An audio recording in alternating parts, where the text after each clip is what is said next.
welcome to the Pearls and Polish podcast. My name is Rachel and I'm coming to you from just outside Sacramento, California. This is my little corner of the internet where I talk about knitting, how I plan my knits, any of the little things we're up to. So thank you for joining me if this is your first time with us, and thank you for coming back if you're a returning viewer.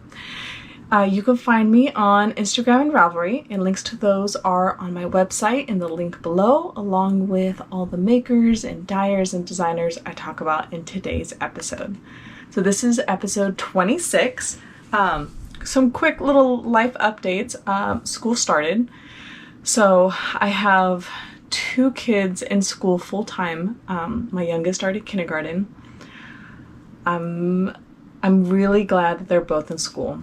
I'm really glad that they have both transitioned well into school. It's only been like 3 days, but it is a little sad of like, I got so used to having at least one kid with me all the time, and now I don't.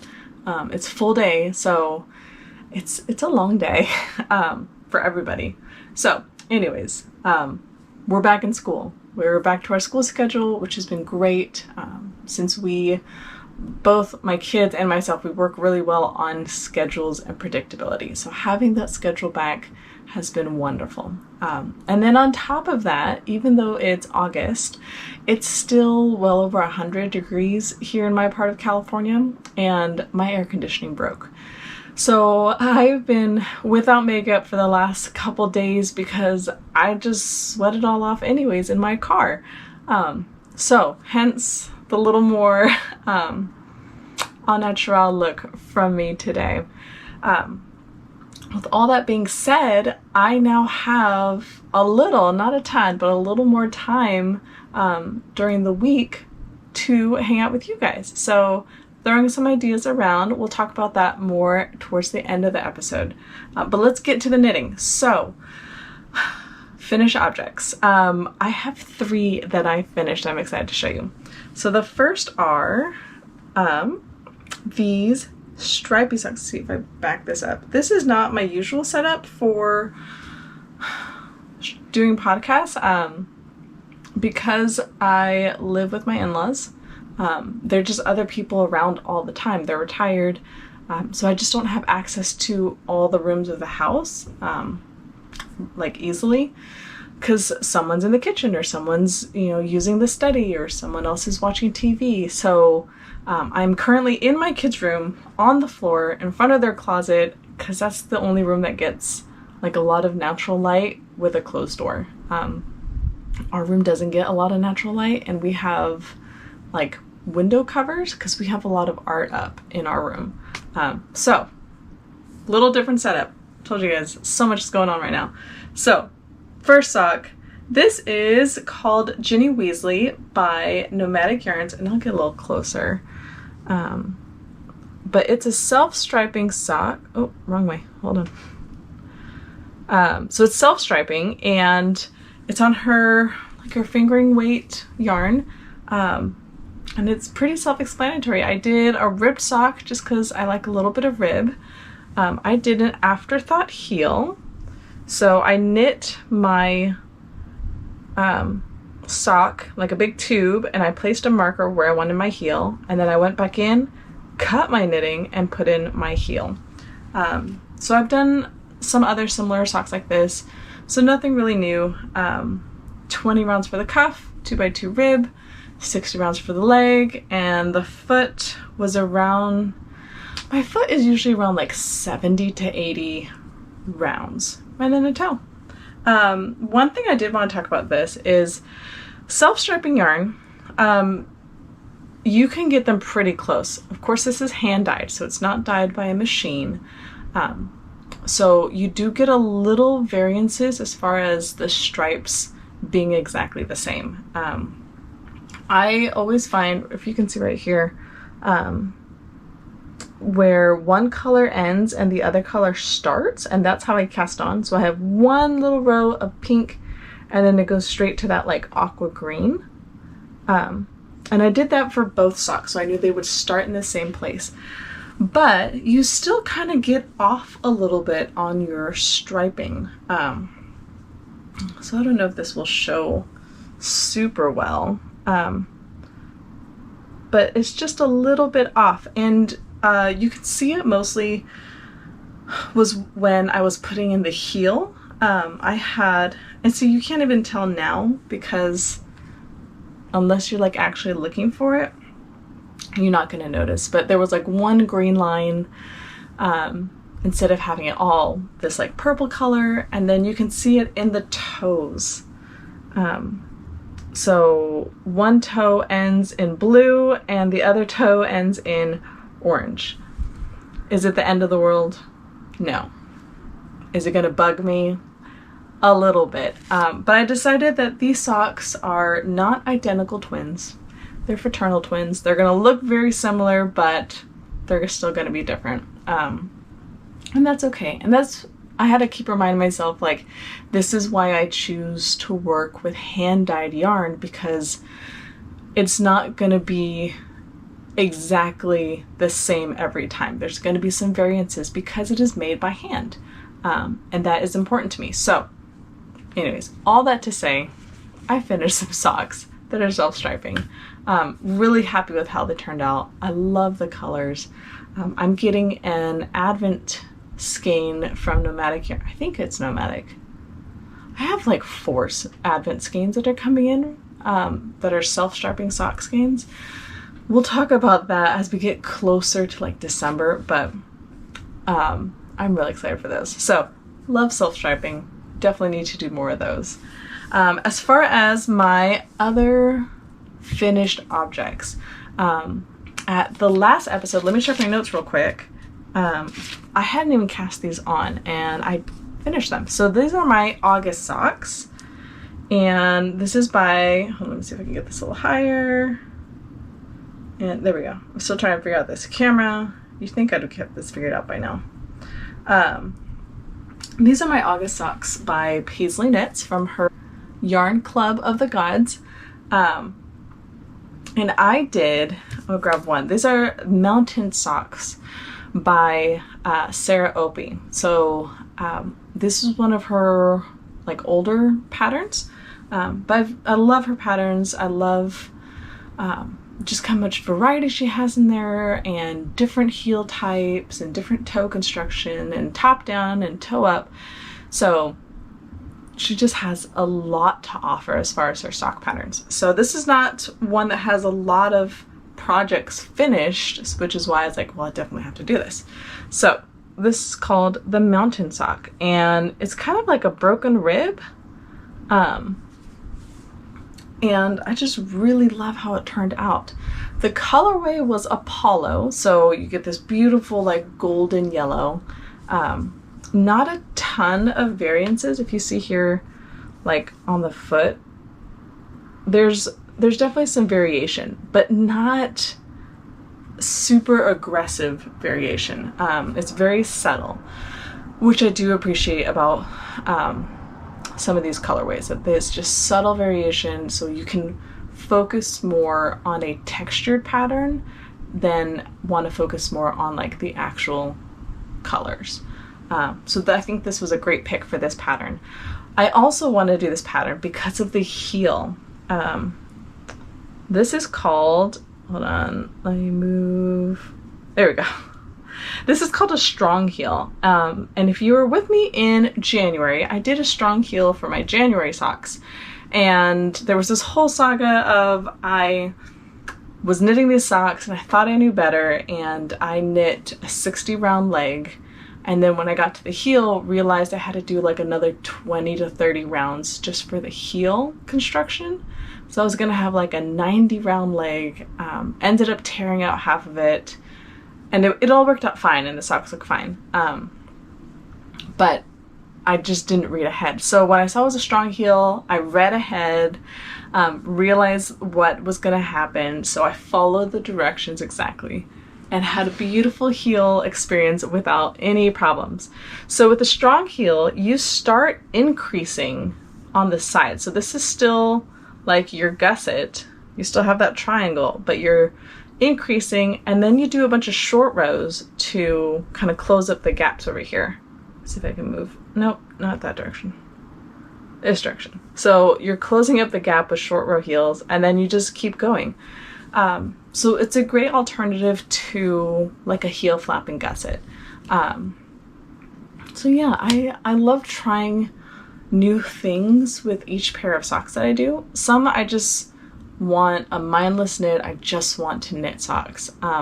For like my, year of socks, for different knit-alongs, I try and find something new to try. So that was these socks, and I really love how they turned out. And then my last pair, we talked about a little mini yarn swap I did with one of my viewers. I had knit a pair of shorty socks from a yarn called French Hydrangea, and it was a spring colorway from the spring box, also done by Pasley Knits.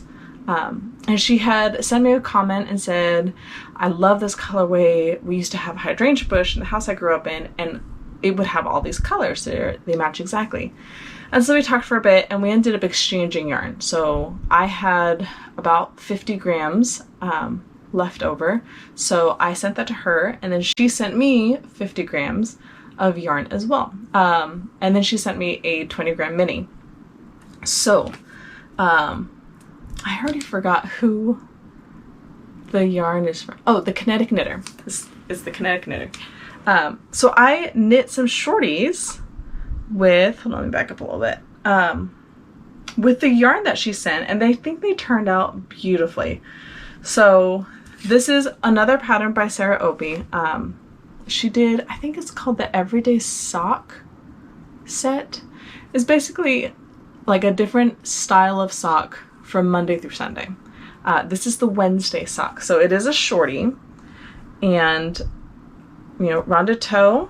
I did the toe that she had in the pattern, which is not typically a toe I do, but I'm really glad I did. It has a short row heel. I did do the Fish Lips Kiss short row heel just because that one's my favorite. I really enjoy the way that it's written and the way it's constructed, so I subbed in that heel. And then this was the new part for me. This is a folded cuff. So let's see if I can do this on camera, but it's like folded over. So there's no ribbing to this sock. So the pattern is originally written for 3 different colors, so more like color blocking. But since I only had 2 and one was a mini, I decided I was going to do it like this. So I knit 12 rounds of the brown, and then I think like 6 rounds. I think it was like 6 rounds. I don't know. I knit a little bit of the green, and so once it folded over, you have this little pop of brown sticking out, and then you have brown on the inside of the cuff. This was definitely one of the more fiddly cuffs I've done in a really long time. I've tried folded over cuffs multiple times and could not get them for love or money. This time I was able to get it. It took a while. It took lots of like tension in my shoulders and 4-letter words, but I figured it out. So the second cuff went by a little faster, not by much, but a little bit. So yeah, it was a really sweet pattern.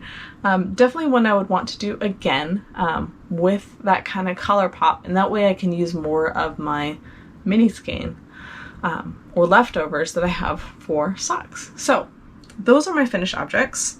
Looking down at my notes, let's move on to whips. So works in progress. I have 2. I know usually I have like more than 2, or I have like one is already done and one is like halfway done, but I only have 2 right now. So I will show you this one first. This is Shallows and Damson by Bella Filato, Gwen. Last year she was my, what's it called? Holiday Wishes sock swap. It's the sock swap that La Mercerie does every like December. So she was my partner last year. She sent like so many skeins. It was so sweet of her. But I've been saving this one for a bit. This is a tweed yarn. So it's got these little, I don't know if you'll be able to see it, but it's got these little like fiber nips in there, and the colorway is just gorgeous. So If you were on my stories today, you saw that I was sitting in the parking lot of Costco, waiting for Costco to open, and thankfully I took my knitting with me, and I finished the entire foot of my sock. So I just have a toe, and then I'm done with the first sock, and now I have the second sock. I'm really loving all of this. The pattern I'm doing is called the Slack Tied Socks by Lindsey Fowler, of course. I did that pattern, I think, for my January socks of last year's year of socks. And I just really loved it, and I think the original pattern was written for a tweed yarn, which is why I picked it. And this has been one of the fastest knits I've done in a while. And I think it's because you're knitting in groups of 15. So like that first round that first group is 15. The second group is 15. The next group is 15. So it's quite easy to get through 15 rounds in for me, a rather short amount of time. And then I've kind of like made myself stop so I could go do something else.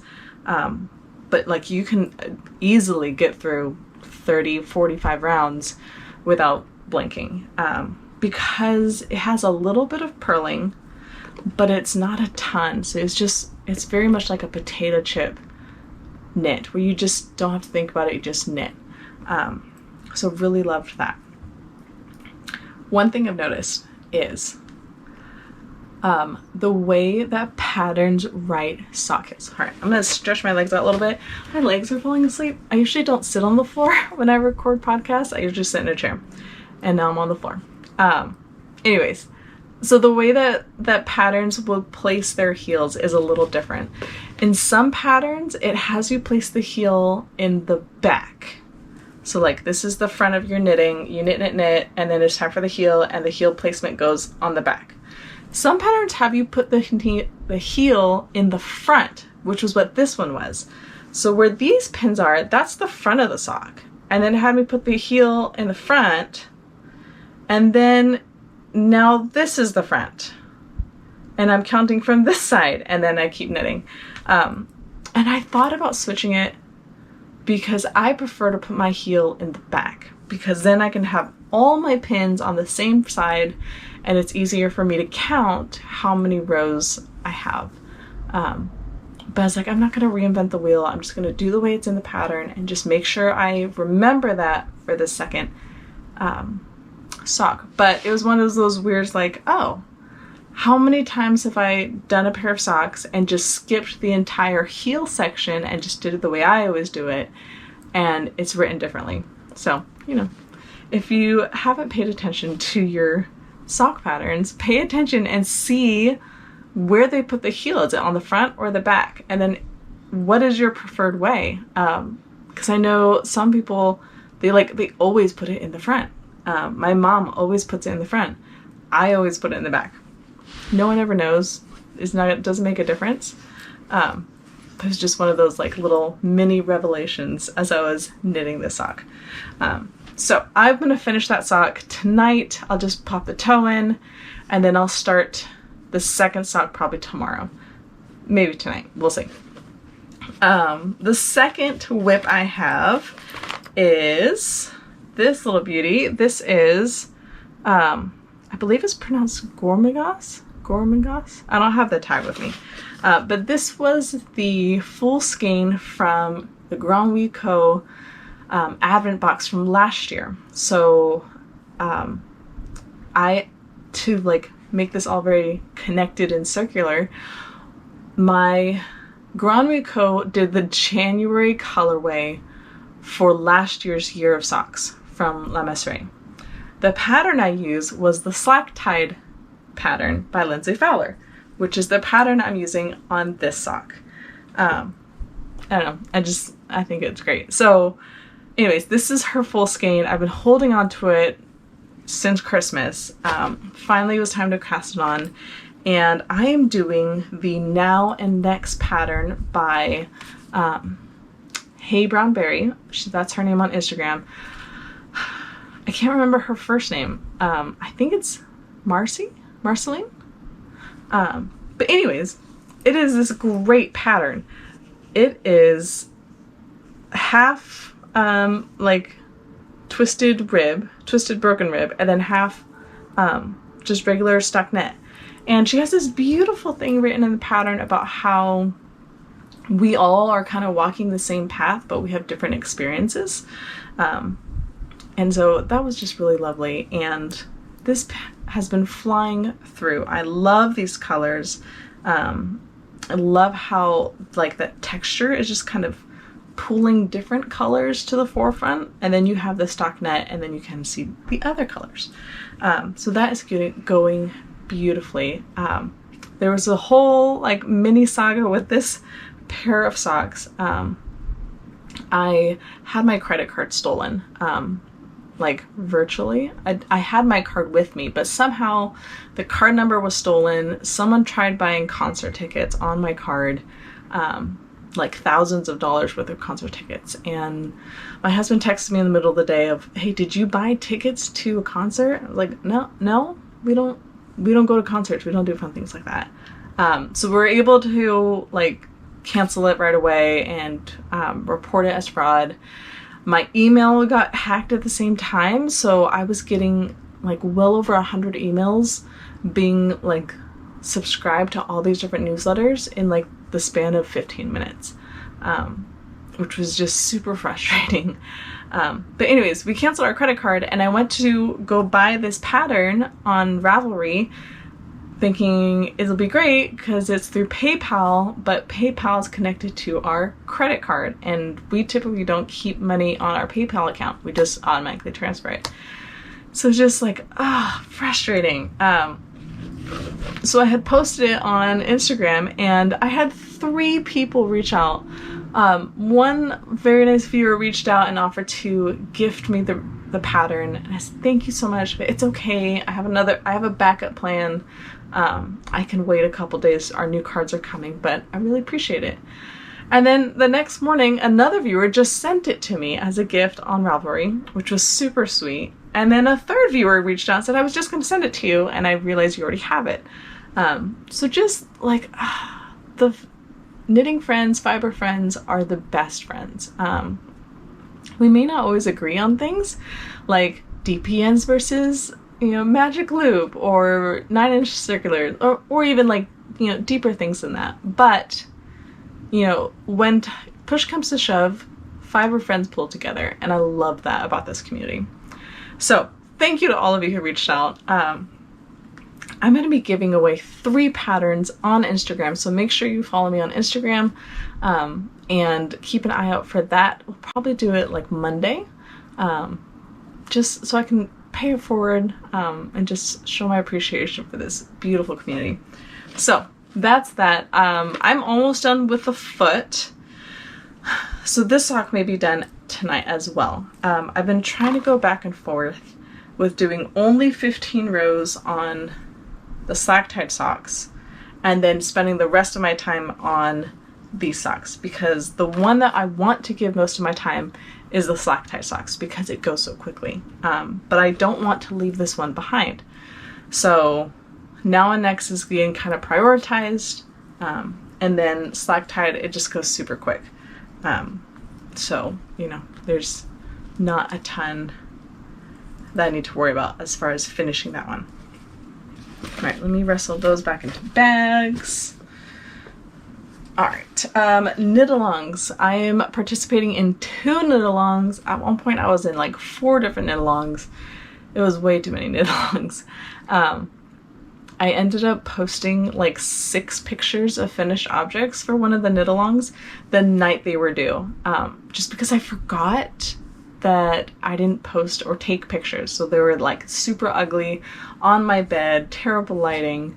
And then like the next morning I took like really nicer pictures, which are the ones that are going up on Instagram throughout the next like week or 2. But yeah, just so many knit-alongs. But the 2 that I am actively in right now is Summer Sock Camp, hosted by the Crazy Sock Lady. That goes until the end of August, so there are a couple weeks left.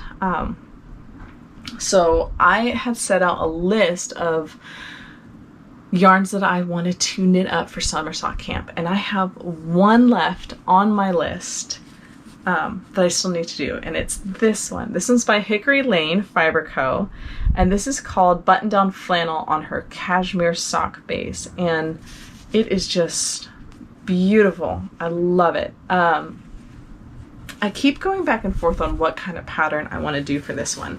I was thinking about doing kind of like a cabled sock, so a lot of texture, because this reminded me more of kind of like fire.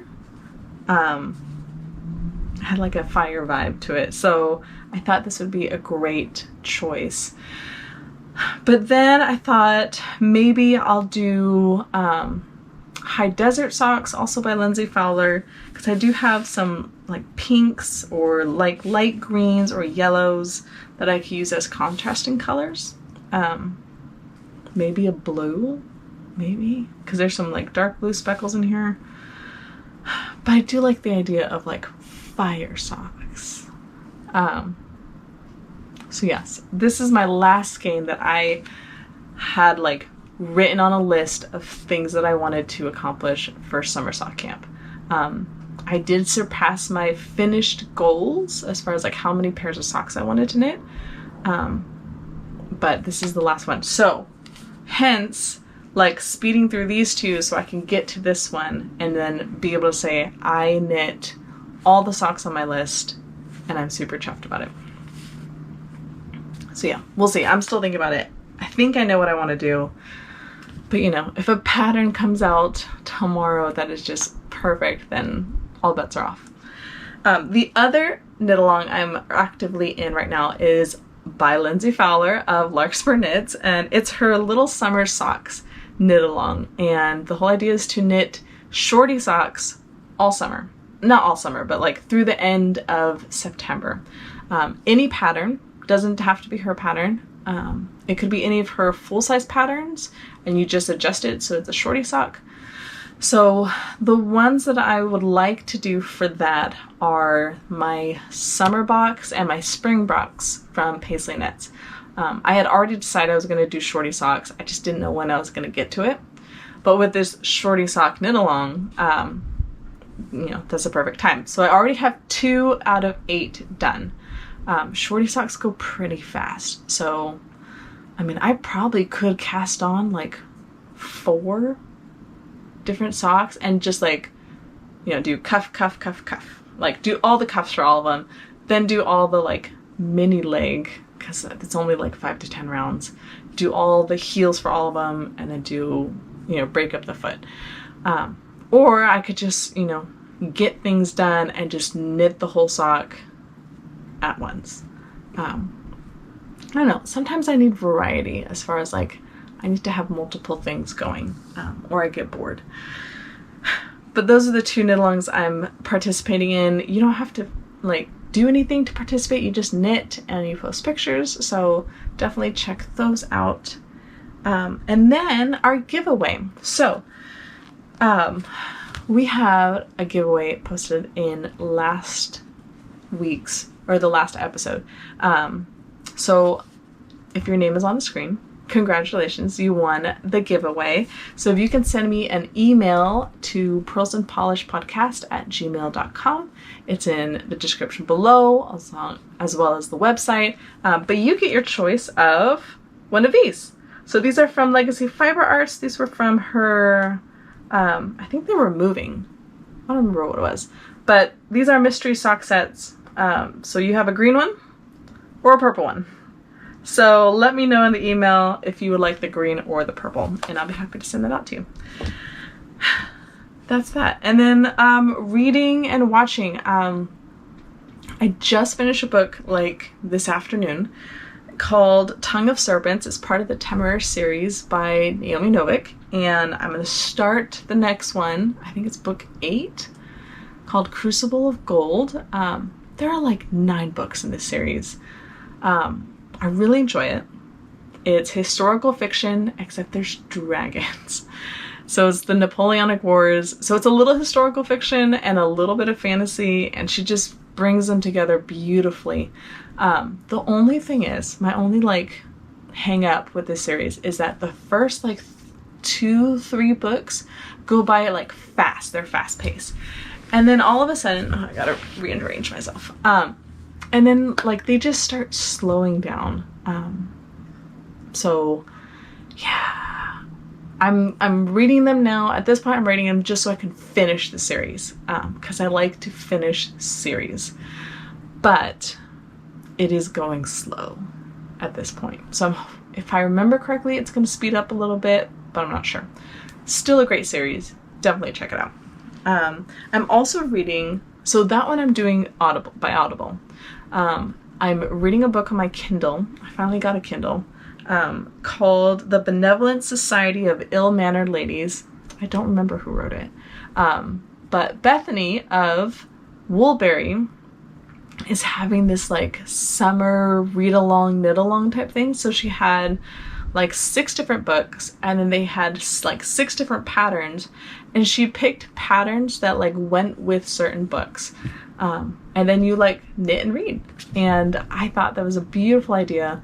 I really liked this book of like the options given. I don't remember what the pattern was, but it wasn't something I was gonna like wear or use. So I didn't do the pattern. So I'm not doing the knitting segment of it.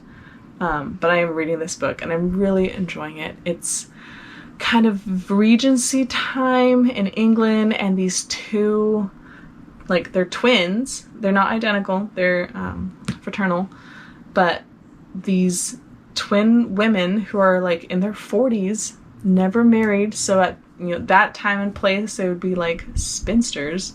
They're very rich. They're of society, so they have more opportunities than other women at that time. But they like are doing adventures and kind of like stepping outside of that social norm that they've been kind of pushed into. So it's really funny. I really enjoyed it. So check that one out if you're looking for, it's kind of lighthearted. Like the adventures are kind of heavy subjects, but it's not what I would call like a heavy book. For instance, the sisters, Augusta and Julia, they are enlisted to help a woman who is basically being held captive by her husband. At that time and place, a husband could like basically lock up his wife in their home, and that was his right. So this family asked them, can you please help us, help her escape? They won't let us see her. We can't hear from her. It's because she can't have children, and this guy is a jerk. And so, can you help her escape? And they go through this adventure, and they, eventually help her escape. So it's kind of like heavy subjects, but not heavy writing. So great series so far. I don't think it's a series. I think it's just a single book. But great book so far. Really enjoy it. And then what I'm watching, I finished the Avatar series. I finished Korra as well, and now I'm just kind of have nothing to watch. I've been watching You on Netflix. If you haven't read the book, it is really good. I actually listened to it, and it's even creepier listening to it than reading it. So I've seen the series before and really enjoyed it. I think I enjoyed like the first 2 to 3 seasons better than the last one, but still great show. Not for children or the squeamish.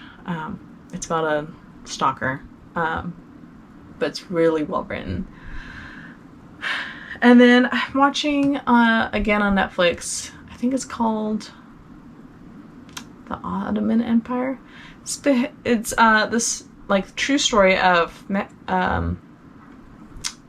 Sultan Mehmed II and how he takes Constantinople, which is Istanbul, and he takes it from the Romans. And then there's a second season, which I did not know that Count Dracula, like the guy who inspired Dracula, he like was in that same time period, and they like grew up together, and they had this huge war and things. So all these awful things that this man did to people like inspired the story of Dracula. So if you haven't checked that out, it's pretty fun. They have actors, and then they have like historical authorities, so professors from all over are kind of telling this story. So really enjoyed that. And that's all I got. So like I said, kids are back in school. I now have 2 kids in school, so I could, in theory, have time to do a podcast once a week. I've been trying to do it twice a month, like every 2 weeks, because that was kind of what was manageable at the time, since I had to juggle like when I could do it. So it was typically on like a Saturday or Sunday, when people weren't here as much, or like it was during like quiet time, so where I could like go into another room and close the door and record, knowing that my kids were like resting, and so that they weren't in front of a screen, or they weren't like, you know, tearing down the house. So they're both in school now, so I could, in theory, be able to record every week. I'm gonna see if it's actually possible to do that. I would love to spend more time with you guys and kind of show you more like short-term progress, instead of like, oh yeah, I just knit 3 socks in 2 weeks. It's a little more, not complicated, but there's a little more to that than just look at all these things I produce. But it's just that, like, do I want to set like this standard for myself and then get frustrated when I can't meet that? So I'm gonna give it some thought. So I might see you guys next week. I might see you guys in what is it, August? So September. But we'll see. No promises. Like I tell my kids, we'll see, no promises. But that's kind of where I'm at as far as where I want to take this podcast. I'd love to spend more time with you guys. Definitely in the new year, probably starting December, I'll be sharing kind of my knitting planner. I'm taking screenshots and taking down notes of kind of what I want to track in my knitting planner, and be able to share that with you guys as I kind of set it up, what I'm tracking, what I'm not tracking, because the planner world is kind of niche like knitting. But there are some really lovely people, and there are definitely people who are very heavy into the planner world who knit, and the knitters who are heavy in the knitters world who do planners, which I didn't know, but I shouldn't be surprised that there's that much crossover. So my new planner for 2024 should be coming in sometime between September, October, and I'm slowly kind of collecting things that I want to put in there. So once I have the book, the planner itself, I will start recording kind of how I set it up, what I'm tracking, how I'm tracking things, and share that with you guys. So all that to say, have a wonderful day. Thank you so much for joining me in this episode. I have to do the like typical, make sure you hit that like button so I can know like what you're enjoying. Leave comments so I know what you want to see more of. Subscribe if you haven't subscribed. Make sure you hit that little bell so you know when a new episode is coming out. And I will hopefully see you guys sooner rather than later. Find ways to be kind, and I'll see you guys next time.